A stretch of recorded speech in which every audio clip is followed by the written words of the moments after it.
Hello, good morning, जोहार, मैं संजय और आप देख रहे हैं न्यूज झारखंड। समय हो चला है झारखंड की खबरों को जानने का, उनसे अपडेट होने का। तो चलिए जानते हैं आज की झारखंड के 25 मुख्य बड़ी खबरों को। उससे पहले अगर आप न्यूज झारखंड चैनल पर नए हैं तो इस चैनल को सब्सक्राइब करके बेल आइकन प्रेस कर दीजिए, जिससे आपके पास झारखंड की हर एक छोटी बड़ी खबर का अपडेट आप तक पहुंचता रहे। तो चलिए शुरुआत करते हैं आज की पहली और महत्वपूर्ण बड़ी खबर से। झारखंड के प्रवासी मजदूरों के लिए सरकार की बड़ी पहल। विभिन्न राज्यों में बनाए जाएंगे नियंत्रण केंद्र, मजदूरों को मिलेगा कई लाभ। झारखंड के प्रवासी मजदूरों के लिए राज्य सरकार एक बड़ी पहल करने जा रही है। सरकार प्रवासी मजदूरों के हित के लिए झारखंड राज्य प्रवासी सुलभ सहायता योजना शुरू कर रही है। इस योजना के तहत राज्य के बाहर नए प्रवासी नियंत्रण केंद्र की स्थापना की जाएगी। झारखंड राज्य प्रवासी सुलभ सहायता योजना के तहत 5 विभिन्न राज्यों में प्रवासी नियंत्रण केंद्र बनाया जाएगा। इसके अलावा राज्य में प्रवासी कोषांग भी स्थापित किए जाएंगे। नियंत्रण केंद्र बनाए जाने के लिए 5 राज्यों के चयन के लिए श्रम विभाग द्वारा कार्यवाही शुरू कर दी गई है।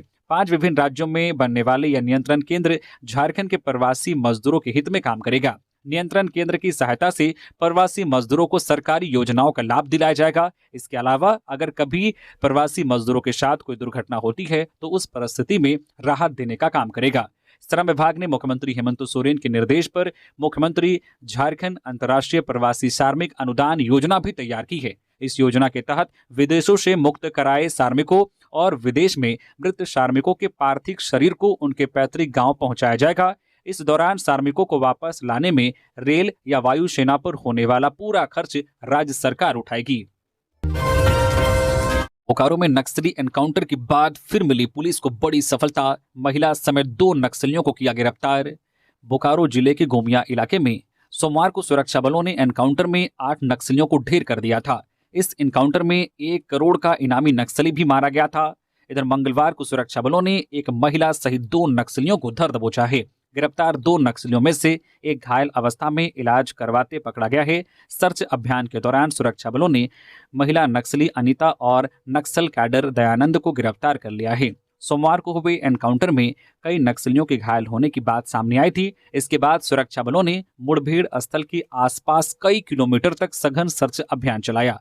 सुरक्षा बलों की सर्च ऑपरेशन के दौरान एक व्यक्ति के गोली से घायल होने की सूचना मिली, जिसके बाद सुरक्षा बलों ने उस घर को घेर लिया जहां पर घायल व्यक्ति इलाज करवा रहा था। अंदर जाने पर नक्सली कैडर दयानंद घायल अवस्था में पकड़ा गया। दयानंद को 2 गोलियां लगी थी। उसके पास से 2 हथियार भी बरामद किए गए हैं। दयानंद का इलाज अब पुलिस की सुरक्षा में करवाया जा रहा है।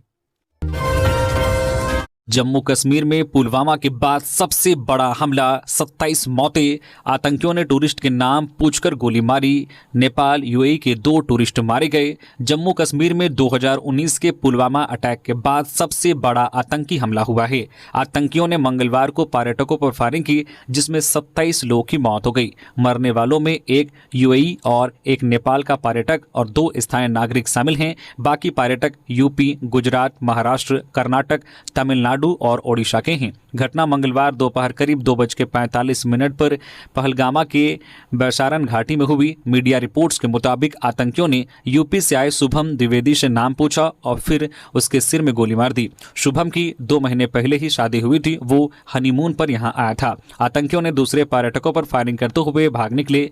हमले की जिम्मेदारी तस्कर ए तैयबा ने ली है। प्रशासन ने आतंकी हमले में 1 मौत की बात कही थी, लेकिन करीब 4 घंटे बाद न्यूज एजेंसी ने 26 मौतों की जानकारी दी। घटना में 20 से ज्यादा लोग घायल हैं। घटना के बाद सुरक्षा बलों ने पहलगामा में हमले वाले इलाके को घेर लिया है। हेलीकॉप्टर से भी नजर रखी जा रही है। झारखंड में प्रचंड गर्मी से जीना मुहाल, हीट वेव का अलर्ट, कब से बरसेंगी राहत की बूंदें। झारखंड में चिलचिलाती धूप और उमस से जीना मुहाल हो गया है। आज बुधवार को आसमान मुख्यतः साफ रहेगा। मौसम शुष्क रहने का अनुमान है। मौसम विभाग ने अपने पूर्व अनुमान में बताया है कि आज 23 अप्रैल को राज्य के उत्तर पूर्वी एवं दक्षिण पूर्वी भागों में कहीं कहीं गर्म और उमस की स्थिति रह सकती है। इस बाबत येलो अलर्ट जारी किया गया है। वहीं कल 24 अप्रैल को भी ऐसी ही स्थिति रहने का अनुमान है। 25 अप्रैल से हीट वेव परेशानी बढ़ाएगी, वहीं 26 अप्रैल से राहत की बारिश का अनुमान है। झारखंड में 25 अप्रैल को हीट वेव का अलर्ट जारी किया गया है। राज्य के उत्तर पूर्वी भागों में कहीं कहीं लू का कहर देखने को मिल सकता है। 26 अप्रैल को भी हीट वेव की चेतावनी जारी की गई है। उमस, गर्मी और लू के बाद झारखंड के मौसम में बदलाव दिखेगा। हालांकि 26 अप्रैल को मौसम का मिजाज बदला सा रहेगा। राज्य के उत्तर पूर्वी एवं दक्षिण पूर्वी भागों में तेज हवाओं के झोंके के साथ बारिश हो सकती है। गरज के साथ वज्रपात भी हो सकता है। मौसम विभाग ने येलो अलर्ट जारी किया है। राज्य में 28 अप्रैल तक गरज के साथ बारिश हो सकती है। इधर झारखंड में पिछले 24 घंटे में कहीं कहीं हल्के से मध्यम दर्जे की बारिश हुई है। सबसे अधिक बारिश 6.1 मिलीमीटर पाकुड़ के जो है अमरापाड़ा में हुई। सबसे अधिक उच्चतम तापमान 43.6 डिग्री डाल्टनगंज में दर्ज किया गया है, जबकि सबसे कम न्यूनतम तापमान 20.2 डिग्री सेल्सियस गुमला में दर्ज किया गया है। यूपीएससी सिविल सर्विसेज का फाइनल रिजल्ट जारी। प्रयागराज की शक्ति दुबे पहले, हरियाणा की हर्षिता गोयल दूसरे नंबर पर। टॉप 5 में 3 लड़कियां। यूपीएससी ने सिविल सर्विसेज एग्जाम 2024 का फाइनल रिजल्ट जारी कर दिया है। प्रयागराज की शक्ति दुबे ऑल इंडिया टॉपर बनी हैं। कुल 1009 कैंडिडेट्स का नाम मेरिट लिस्ट में शामिल है। Merit list official website upsc.gov.in पर रिलीज की गई है। यूपी के प्रयागराज की शक्ति दुबे ने ऑल इंडिया टॉप किया है। शक्ति ने इलाहाबाद यूनिवर्सिटी से बायोकेमिस्ट्री में ग्रेजुएशन किया है। परीक्षा में पॉलिटिकल साइंस और इंटरनेशनल रिलेशंस उनके ऑप्शनल सब्जेक्ट थे। ये उनका 5वां अटेम्प्ट था। पिछले अटेम्प्ट में वो 12 नंबर से कटअप क्लियर करने में रह गई थी। उनके पिता का नाम देवेंद्र दुबे है। झारखंड के जरहिया गांव की आस्था सरन ने यूपीएससी में हासिल की 354वीं रैंक, गांव को दिलाई राष्ट्रीय पहचान।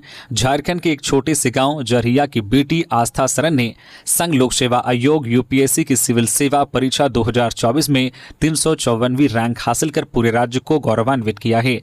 उनकी इस उपलब्धि ने न सिर्फ परिवार बल्कि पूरे गाँव को राष्ट्रीय पहचान दिलाई है। जहाँ आमतौर पर छोटे और दूर दराज गाँव को मुख्य धारा से कटे हुए माना जाता है, वही आस्था की सफलता ने यह धारणा बदल दी है। जरहिया जैसे छोटे गांव की इस होनहार बेटी ने यह साबित कर दिया है कि अगर जुनून और मेहनत हो तो संसाधनों की सीमाएं भी रास्ता रोक नहीं सकती। आस्था सरन की सफलता महज एक रैंक नहीं बल्कि एक संदेश है कि छोटे गांवों की बेटियां भी अगर मौका और मार्गदर्शन पाए तो देश की सबसे कठिन परीक्षा को भी पार कर सकती है। उनकी इस उपलब्धि से न सिर्फ उनके माता पिता बल्कि पूरे गांव में जश्न का माहौल है। रांची डीसी ने की मुख्यमंत्री मैया सम्मान योजना की समीक्षा बैठक। उपायुक्त मंजुनाथ भजंत्री की अध्यक्षता में मुख्यमंत्री मैया सम्मान योजना की समीक्षा बैठक हुई। बैठक में योजना के लाभुकों के आधार सीडिंग, भौतिक सत्यापन और अनुश्रवण पर चर्चा की गई। उपायुक्त ने निर्देश दिया है कि जिन लाभुकों को 3 अप्रैल 2025 या उसके बाद 7500 रुपए की एक मुफ्त सम्मान राशि मिली है, उनके लिए पंचायतवार आधार सीडिंग कैंप लगाए जाएंगे। वहीं 11 मार्च 2025 या बाद में राशि प्राप्त करने वाले लाभुकों को कैंप में आने की आवश्यकता नहीं होगी, क्योंकि उनके खाते पहले से आधार से जुड़े हुए हैं। बैठक में यह भी निर्णय लिया गया है कि आंगनबाड़ी सेविकाएं उन लाभुकों की सूची तैयार करेंगी जिनका सत्यापन प्रपत्र अभी तक प्राप्त नहीं हुआ है। सीडीपीओ और महिला सुपरवाइजर को शिकायतों पर सख्त कार्रवाई करने के निर्देश दिए गए हैं। धनबाद में तालाब में डूबने से 2 सगी बहनों की दर्दनाक मौत।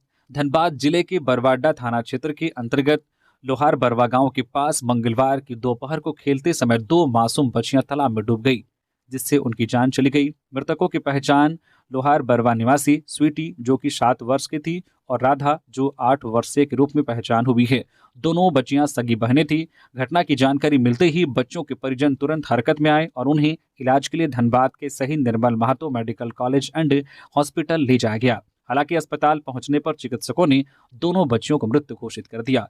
इस घटना से पूरे परिवार में मातम छा गया है। बच्चियों के परिजन शिव कुमार ने मीडिया को जानकारी देते हुए बताया कि मंगलवार दोपहर को स्वीटी और राधा गांव के पास स्थित तालाब के किनारे खेल रही थी। खेलते खेलते दुर्भाग्यवश दोनों बच्चियां गहरे पानी में गिर गई। आसपास मौजूद लोगों ने जब यह देखा तुरंत परिजन को सूचित किया। सूचना मिलते ही परिजन घटनास्थल पर पहुंचे और बच्चियों को तालाब से बाहर निकाला गया। बिना देर किए हुए उन्हें अस्पताल ले जाया गया, लेकिन चिकित्सकों ने उन्हें मृत घोषित कर दिया। 7 और 8 वर्ष की 2 सगी बहनों की इस तरह असामयिक मृत्यु से पूरे गांव में शोक की लहर दौड़ गई है। परिजनों का रो रो कर बुरा हाल है और पूरे क्षेत्र में गम का माहौल है। पश्चिमी सिंहभूम में 8 साल की बच्ची से रेप, आम तोड़ने गई नाबालिग को युवक जबरन नदी पार ले गया, ग्रामीणों ने पकड़ा।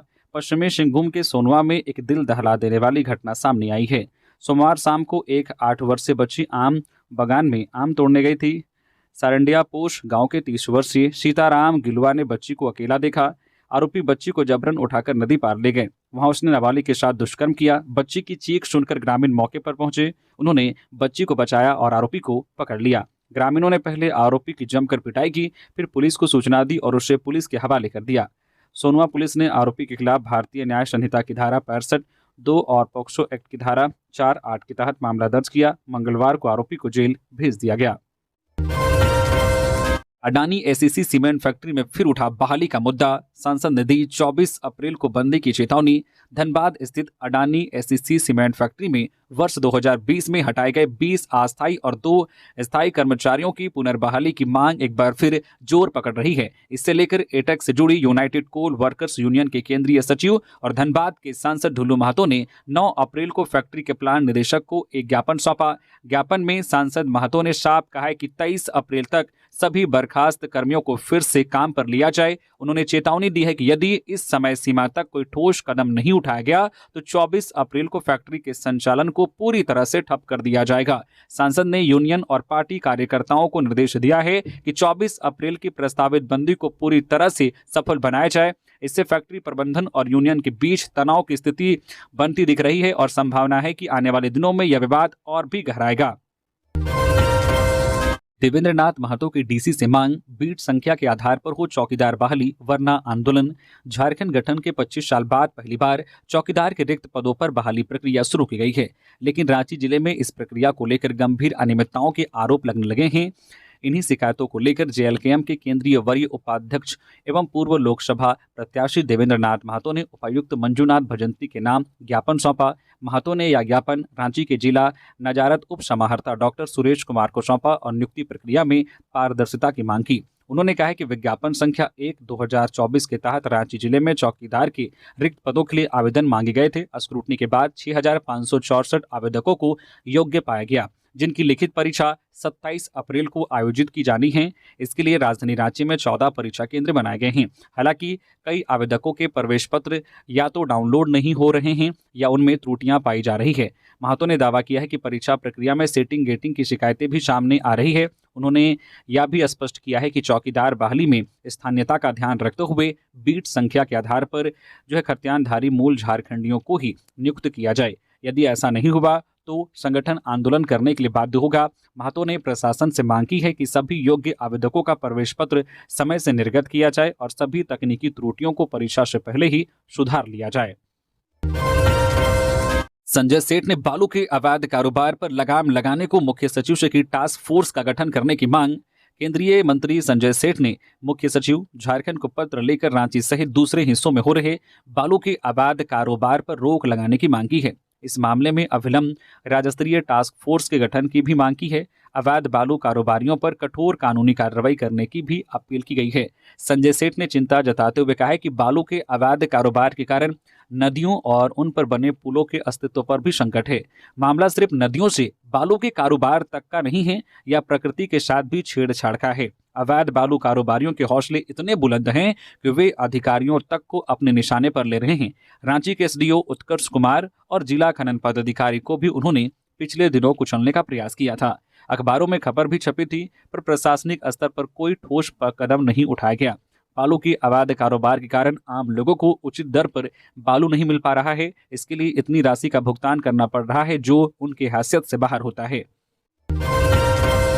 सीएम हेमंत का बार्सिलोना दौरा, टेस्ला ग्रुप से अहम मुलाकातें, औद्योगिक साझेदारियों और खेल पर जोर। झारखंड के मुख्यमंत्री हेमंत सोरेन के नेतृत्व में राज्य का उच्च स्तरीय प्रतिनिधिमंडल इन दिनों बार्सिलोना के दौरे पर है, जहां उन्होंने निवेश, खेल विकास और उद्योग से जुड़ी कई अहम बैठकों में हिस्सा लिया। मुख्यमंत्री हेमंत सोरेन ने चेकोस्लोवाकिया की टेस्ला ग्रुप एएस के सीईओ और सह संस्थापक दुशान लिचार्ड से भी मुलाकात की। उन्होंने झारखंड में एक जीआईजीए फैक्ट्री स्थापित करने का प्रस्ताव रखा, जहां रिन्यूएबल एनर्जी को स्टोर करने के लिए कॉमर्शियल और इंडस्ट्रियल बैटरी स्टोरेज प्रोडक्शन का निर्माण होगा। यह प्लांट रोमानिया के ब्राइला शहर में कंपनी की हालिया निवेश योजना की तर्ज पर प्रस्तावित है। दौरे के दौरान एक अहम सुझाव भी सामने आया है कि झारखंड जो दक्षिण पूर्व एशियाई देशों जैसे वियतनाम और ताइवान की जो डाउन स्ट्रीम मेटल और माइनिंग कंपनियों को भारत स्थानांतरित करने में नेतृत्वकारी भूमिका निभा सकता है, खासकर अमेरिका द्वारा इन देशों पर संभावित टैक्स के मद्देनजर।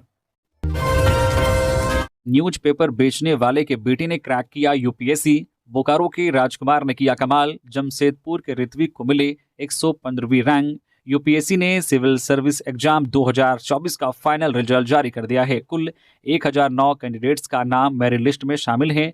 Merit list official website upsc.gov.in पर रिलीज की गई है। इसमें झारखंड के जमशेदपुर से ऋत्विक को 115वीं रैंक मिली है। वहीं बोकारो के राजकुमार महतो ने 597वीं रैंक हासिल की है।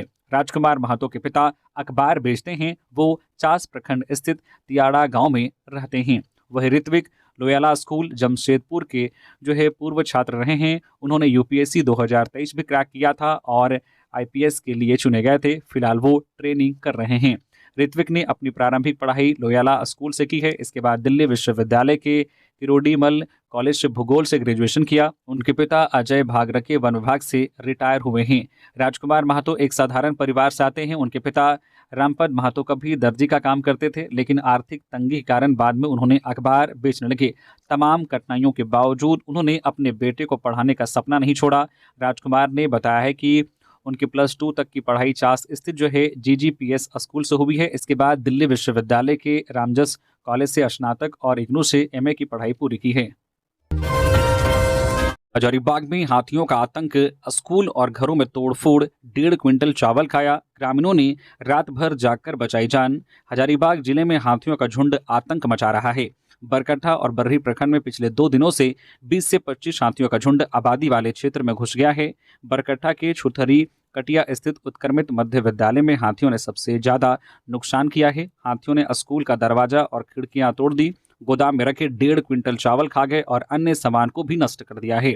विद्यालय के प्रधानाध्यापक दिनेश कुमार के अनुसार ग्रामीणों ने पूरी रात आग जलाकर पहरा दिया। बर्री प्रखंड के बहराबाद और तेतरिया भंडारो गांव में भी हाथियों ने तबाही मचाई है। मशूमात कौशल्या देवी का घर पूरी तरह से नष्ट कर दिया। उनके घर में रखे अनाज और जरूरी सामान भी बर्बाद कर दिए गए हैं। अर्जुन यादव के घर की खिड़कियां जो है तोड़ दी गई और अनाज का भंडार को भी नष्ट कर दिया। वन विभाग ने लोगों से अपील की है कि वे हाथियों के पास ना जाएं और ना ही उनकी फोटो या सेल्फी ले। इससे हाथी और अधिक आक्रामक हो सकते हैं। यह झुंड पहले कोडरमा से बर्री की ओर भेजा गया था, लेकिन नियंत्रण ना होने के कारण यह आबादी वाले क्षेत्र में पहुंच गया है। वन विभाग की टीम मौके पर पहुंच गई है। टीम हाथियों के झुंड को सुरक्षित जंगल की ओर खदेड़ने का प्रयास कर रही है। जमशेदपुर के खड़िया बस्ती हत्याकांड में बड़ी कामयाबी। पुरानी रंजिश में कारपेंटर की हत्या, 2 शूटर गिरफ्तार, देसी पिस्तौल बरामद। जमशेदपुर के ओलीडी थाना क्षेत्र में हुए कारपेंटर ननकू लाल हत्याकांड में पुलिस ने 2 शूटरों को गिरफ्तार किया है। पकड़े गए अपराधियों में कृष्ण सिंह उर्फ लल्ला और जसवीर सिंह उर्फ विक्की है। पुलिस ने आरोपियों से 7.65 mm का देसी पिस्तौल और 2 जिंदा कारतूस बरामद किया है। वारदात में इस्तेमाल की गई बाइक और एक मोबाइल फोन भी जब्त किया गया है। सीटीएसपी कुमार सिवासिस के मुताबिक मामले की जांच के लिए पटमदा डीएसपी के नेतृत्व में विशेष टीम बनाई गई है। टीम ने तकनीकी सर्विलांस और गुप्त सूचनाओं के आधार पर दोनों आरोपियों को पकड़ा। पूछताछ में आरोपियों ने पुरानी रंजिश के कारण हत्या करना स्वीकार किया। जांच में पता चला है कि यह एक सुनियोजित हत्या थी। आरोपियों ने पहले रैकी की और फिर वारदात को अंजाम दिया। पुलिस अब यह पता लगा रही है कि क्या इस हत्याकांड में कोई और भी शामिल हैं। कांग्रेस कार्यकारिणी बैठक में संविधान बचाओ अभियान को लेकर बनी रणनीति। झारखंड प्रदेश कांग्रेस कमेटी की कार्यकारिणी बैठक मंगलवार को प्रदेश कार्यालय में आयोजित की गई। बैठक की अध्यक्षता पार्टी के प्रदेश प्रभारी के राजू और प्रदेश अध्यक्ष केशव महतो कमलेश ने संयुक्त रूप से की। कार्यक्रम की शुरुआत में प्रदेश प्रभारी के राजू का स्वागत पुष्पगुच्छ भेंट कर किया गया। बैठक में विशेष रूप से 19 अप्रैल को अहमदाबाद में आयोजित एआईसीसी की बैठक में पारित ऐतिहासिक प्रस्ताव पर चर्चा हुई। इस प्रस्ताव को कांग्रेस अध्यक्ष मल्लिकार्जुन खड़गे और राहुल गांधी ने प्रस्तुत किया था, जिसे सर्वसम्मति से पारित किया गया। इसके तहत कांग्रेस ने संविधान बचाओ अभियान चलाने का निर्णय लिया है। यह अभियान मोदी सरकार द्वारा संवैधानिक संस्थानों के दुरुपयोग, लोकतांत्रिक मूल्यों के क्षरण और सामाजिक आर्थिक न्याय के सिद्धांतों पर हो रहे हमलों के खिलाफ केंद्रित है। बैठक में यह संकल्प लिया गया है कि झारखंड में इस अभियान को गांव-गांव तक पहुंचाया जाएगा, आम जनता को जागरूक कर लोकतंत्र की रक्षा के लिए एकजुट संघर्ष किया जाएगा। प्रदेश कांग्रेस ने दोहराया है कि यह संविधान लोकतंत्र और जनता की आवाज के संरक्षण के लिए पूरी निष्ठा से प्रतिबद्ध है। गुमला में सड़क निर्माण की मांग, 1 दर्जन गांव के लोग ने रांची नेतरहाट मार्ग किया जाम, 4 घंटे तक चला प्रदर्शन। गुमला जिले के बिशुनपुर प्रखंड में सड़क निर्माण की मांग को लेकर सैकड़ों ग्रामीणों ने मंगलवार को रांची नेतरहाट मार्ग को जाम कर दिया। जनसंघर्ष समिति सेरका बिशुनपुर के नेतृत्व में हारूप सहित 1 दर्जन गाँव के लोग बैनर और तख्तियां लेकर सड़क पर उतरे। प्रदर्शनकारियों की मुख्य मांग प्रखंड मुख्यालय से हारूप तक 14 किलोमीटर सड़क के निर्माण की है। स्थानीय निवासी मंजिता देवी और बोधा ब्रिजिया ने बताया कि इस जर्जर सड़क की वजह से ग्रामीणों को काफी परेशानियों का सामना करना पड़ता है। ग्रामीणों का कहना है कि लोकसभा चुनाव से पहले उन्होंने वोट बहिष्कार की घोषणा की थी। तब प्रशासन ने 2025 में सड़क निर्माण शुरू करने का आश्वासन दिया था, लेकिन अब तक कोई कार्रवाई नहीं होने से नाराज होकर उन्होंने यह प्रदर्शन किया। इलाहाबादी वेंडर मार्केट में जगह पाने को 29 अप्रैल तक रांची नगर निगम में आवेदन कर सकते हैं फुटपाथ विक्रेता। रांची नगर निगम की ओर से मोरहाबादी में बिजली ऑफिस के समीप वेंडर मार्केट बनाया गया है। अब इसमें स्थानीय फुटपाथ विक्रेताओं को जगह आवंटित किया जाना है। इसके लिए निगम ने निर्धारित फॉर्मेट में विक्रेताओं से 29 अप्रैल तक जानकारी मांगी है। इसमें विक्रेता का नाम, पिता पति का नाम, राशन कार्ड संख्या, वर्तमान और स्थायी पता, मोबाइल और आधार नंबर, विक्रय स्थल और विक्रय सामग्री, वार्ड नंबर सहित अन्य जानकारी स्वघोषणा के साथ मांगी है। भरे हुए आवेदन निगम के ग्राउंड फ्लोर पर स्थित DAYNULM शाखा के काउंटर में जमा करना होगा। निगम उन विक्रेताओं को वरीयता देगा जिनका वर्ष 2016 में सर्वेक्षण हुआ हो और सूची में नाम हो या PM स्वनिधि योजना के तहत पंजीकृत वेंडर हो या निगम से वेंडर ID कार्ड या सर्टिफिकेट हो। चौथी बार टली SAFF सीनियर एथलेटिक्स प्रतियोगिता मई के दूसरे पखवाड़े या जून के पहले सप्ताह में संभावित 3 से 5 मई 2025 के बीच होने वाली SAFF सीनियर एथलेटिक्स प्रतियोगिता को एक बार फिर अगले आदेश तक स्थगित कर दिया गया है। आयोजकों के अनुसार अब यह प्रतियोगिता मई के दूसरे पखवाड़े या जून के पहले सप्ताह में आयोजित की जा सकती है। हालांकि नई तिथि की आधिकारिक घोषणा फिलहाल नहीं की गई है। यह प्रतियोगिता अब तक चौथी बार स्थगित हो चुकी है। पहले इसे अक्टूबर-नवंबर 2023 में कराने की योजना थी, जो टल गई। इसके बाद 4 से 6 अक्टूबर 2024 की तारीख तय हुई, लेकिन आयोजन संभव नहीं हो सका। फिर जनवरी 2025 का प्रस्ताव आया, जिसे भी स्थगित करना पड़ा। अब मई 2025 की तारीखें तय की गई थी, जो फिलहाल रद्द हो चुकी है। स्थगन का कारण फिलहाल साफ नहीं है, लेकिन सूत्रों के मुताबिक इसमें प्रशासनिक तैयारियों में देरी और क्षेत्रीय समन्वय की दिक्कतें एक बड़ी वजह हो सकती है। शेयर ट्रेडिंग के नाम पर लाखों की धोखाधड़ी, कोलकाता की कंपनी ने निवेशकों को ठगा। एक व्यक्ति से 3 लाख और दूसरे से 15 लाख हड़पे। शेयर ट्रेडिंग के नाम पर कोलकाता की एक कंपनी ने कई निवेशकों के साथ बड़ी धोखाधड़ी की है। सुदना के पटेल नगर निवासी सत्येंद्र ठाकुर ने शहर थाने में इस संबंध में शिकायत दर्ज करने के लिए आवेदन दिया है। सत्येंद्र ने बताया कि उन्होंने 2014 से 2016 के बीच सोबरन कॉमट्रेड प्राइवेट लिमिटेड में 3 लाख रुपए का निवेश किया था। यह कंपनी कोलकाता के टोलीगंज में स्थित रिजेंट पैलेस में पंजीकृत थी। सत्येंद्र ने IDBI बैंक के माध्यम से पैसे जमा किए थे। कंपनी ने शुरुआत में सिर्फ 20,000 रुपए का भुगतान किया। इसके बाद पैसों का भुगतान बंद कर दिया। सत्येंद्र जब कोलकाता गए तो कंपनी के MD प्रियांशु राणा और CMD बीरेन मेहता ने भुगतान का आश्वासन दिया, लेकिन बाद में उन्होंने फोन उठाना भी बंद कर दिया। अब कंपनी का कार्यालय भी बंद है। इसी तरह पलामू जिले के चामा गांव के 60 वर्षीय मोहन राम ने भी 15 लाख रुपए का निवेश किया था। कंपनी ने उन्हें हर महीने 5% रिटर्न का वादा किया था, लेकिन उन्हें 1 रुपए भी नहीं मिले। शिकायतकर्ता के अनुसार कंपनी ने कई अन्य लोगों के साथ भी इसी तरह की धोखाधड़ी की है। गिरिडीह में शादी के दिन ही दूल्हा हुआ लापता। 2 दिन बाद जंगल में मिली पेड़ से झूलती लाश। जहां घर में शहनाई बजनी थी, वहां जनाजा उठ गया। गिरिडीह जिले के तीसरी थाना क्षेत्र के पंदना टांड गांव में शादी के दिन एक युवक के लापता होने और फिर 2 दिन बाद उसकी लाश जंगल में मिलने से गांव में मातम पसर गया। मृतक की पहचान विजय मरांडी के रूप में हुई है, जो गोला मरांडी का पुत्र था। जानकारी के अनुसार रविवार को विजय की बारात खेतो गांव लोकाय थाना क्षेत्र जानी थी, लेकिन उसी सुबह वह घर से यह कहकर निकला कि वह कुछ जरूरी काम से जा रहा है। इसके बाद वह वापस नहीं लौटा। परिजनों ने उसे काफ़ी तलाशा लेकिन कोई सुराग नहीं मिला। 2 दिन बाद गांव से लगभग 3 किलोमीटर दूर रोहनटांड़ जंगल में एक पेड़ से युवक की लाश लटकी मिली। शव को देखते ही ग्रामीणों में अफरा तफरी मच गई और तत्काल पुलिस को सूचना दी गई। मौके पर तीसरी प्रखंड के एसआई नंदजी राय, झामो प्रखंड अध्यक्ष रिंकू बर्नवाल, मुखिया किशोरी शाह और पूर्व मुखिया प्रतिनिधि इब्राहिम अंसारी पहुंचे। शव पेड़ की टूटी टहनी से एक साड़ी के फंदे से सहारे लटका हुआ था और कई हिस्से सड़ गल चुके थे। इधर पुलिस ने शव को कब्जे में लेकर पोस्टमार्टम के लिए गिरिडीह सदर अस्पताल भेजा है और मामले की जांच की जा रही है। चंपई सोरेन ने पहलगामा आतंकी हमले की कड़ी निंदा की। कहा, यह नया भारत है जो और मजबूत बनकर उभरेगा। जम्मू कश्मीर के पहलगामा में निहत्थे पर्यटकों पर हुए आतंकी हमले को लेकर झारखंड के पूर्व मुख्यमंत्री शाह बीजेपी नेता चंपई सोरेन ने गहरी नाराजगी जाहिर की है। उन्होंने इस मामले को कायरतापूर्वक और मानवता पर सीधा प्रहार करार देते हुए शोक जताया है। एक्स पर प्रतिक्रिया देते हुए चंपई सोरेन ने लिखा, जम्मू कश्मीर के पहलगामा में निहत्थे पर्यटकों पर हुआ कायरतापूर्वक आतंकी हमला मानवता पर सीधा प्रहार है। ईश्वर से दिवंगत आत्मा की शांति एवं घायलों के शीघ्र स्वास्थ्य लाभ की कामना करता हूं। उन्होंने यह भी कहा है कि आतंकवाद फैलाने वालों को यह समझना चाहिए कि यह नया भारत है जो हर हमले के बाद और अधिक मजबूत होकर उभरता है। चंपई सोरेन ने प्रधानमंत्री नरेंद्र मोदी और केंद्रीय गृह मंत्री अमित शाह द्वारा मामले की मॉनिटरिंग की सराहना करते हुए यह भी कहा है कि सरकार का संदेश साफ है, न भूलेंगे न माफ करेंगे। हमले के बाद पूरे देश में आक्रोश की लहर है। वही राजनीतिक और सामाजिक क्षेत्र की तमाम हस्तियां इस घटना की निंदा कर रही हैं और केंद्र सरकार से कठोर कार्रवाई की मांग कर रही हैं। गुमला में दिन दहाड़े युवक की हत्या, शादी से लौटते वक्त पत्थर से कुचलकर मारा। रांची के एक राइस मिल में करता था काम। गुमला जिले के बसिया थाना क्षेत्र में एक दर्दनाक घटना सामने आई है।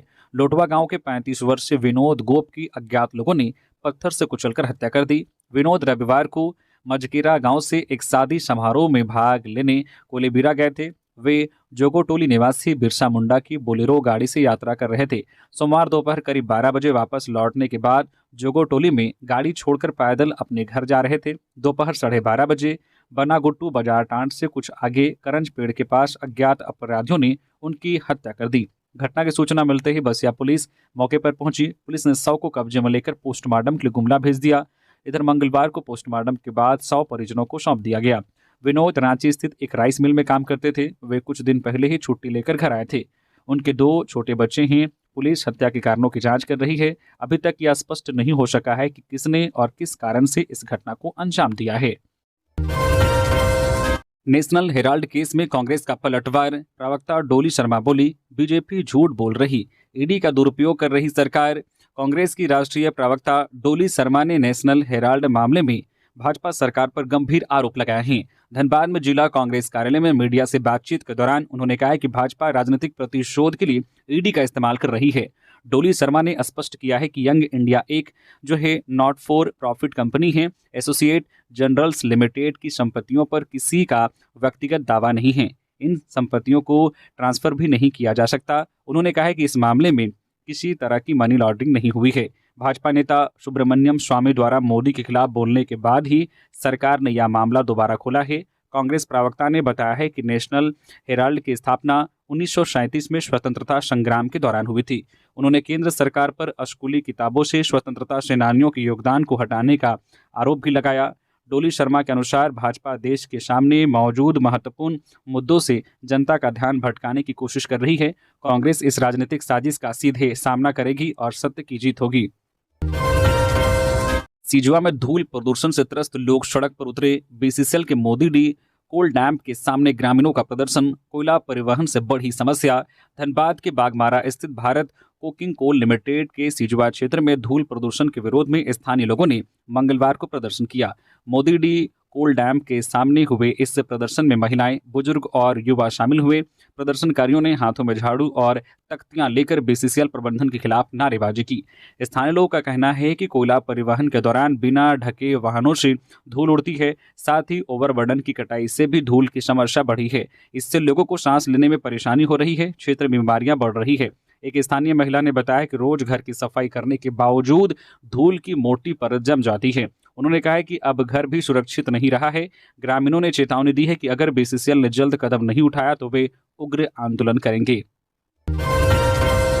गुमला में बाइक स्कूटी की टक्कर, चर्च के पादरी और छात्र की मौत, 2 जख्मी। रांची से आते वक्त हुआ हादसा। गुमला के सिसई रोड पर नेशनल हाईवे पर सोमवार की देर रात एक दर्दनाक सड़क हादसा हुआ। टुकुटोली तुंदुरिया के विलीवर्स चर्च के 50 वर्षीय पादरी सोमनाथ होनहंगा और जतरा टाना भगत हाई स्कूल के 16 वर्षीय छात्र अनमोल लकड़ा की मौत हो गई। हादसे में पादरी की पत्नी ज्योति होनहंगा और उर्सुलाइन जो कॉन्वेंट बालिका हाई स्कूल की 9वीं कक्षा की छात्र कंचन बाड़ा घायल हुई हैं। दोनों का अस्पताल में इलाज चल रहा है। घटना उस समय हुई जब पादरी दंपति रांची से एक धार्मिक कार्यक्रम में हिस्सा लेकर बाइक से लौट रहे थे। इसी दौरान स्कूटी पर सवार अनमोल और कंचन से उनकी सीधी टक्कर हो गई। स्कूटी की तेज रफ्तार के कारण टक्कर इतनी जबरदस्त थी कि चारों लोग सड़क पर जा गिरे। पादरी सोमनाथ की मौके पर ही मौत हो गई। अनमोल की मौत रिम्स ले जाते समय रास्ते में हुई। स्थानीय लोगों ने 108 एम्बुलेंस को कई बार फोन किया, लेकिन कोई जवाब नहीं मिला। आखिरकार घायलों को टेम्पो से गुमला अस्पताल पहुंचाया गया। मूल रूप से मनोहरपुर के रहने वाले पादरी सोमनाथ वर्तमान में गुमला के टुकोटोले स्थित विलीवर्स चर्च में सेवारत थे। तो ये थी झारखंड की टॉप बड़ी खबरें। इसी तरह से झारखंड की हर एक छोटी बड़ी खबर देखने के लिए प्लीज न्यूज झारखंड चैनल को सब्सक्राइब करके बेल आइकन प्रेस कर दीजिए, जिससे आपके पास झारखंड की हर एक छोटी बड़ी खबर का अपडेट आप तक पहुंचता रहे। तो अभी के लिए बस इतना ही। हमें दीजिए इजाजत, फिर मिलते हैं नेक्स्ट खबरों के साथ। धन्यवाद।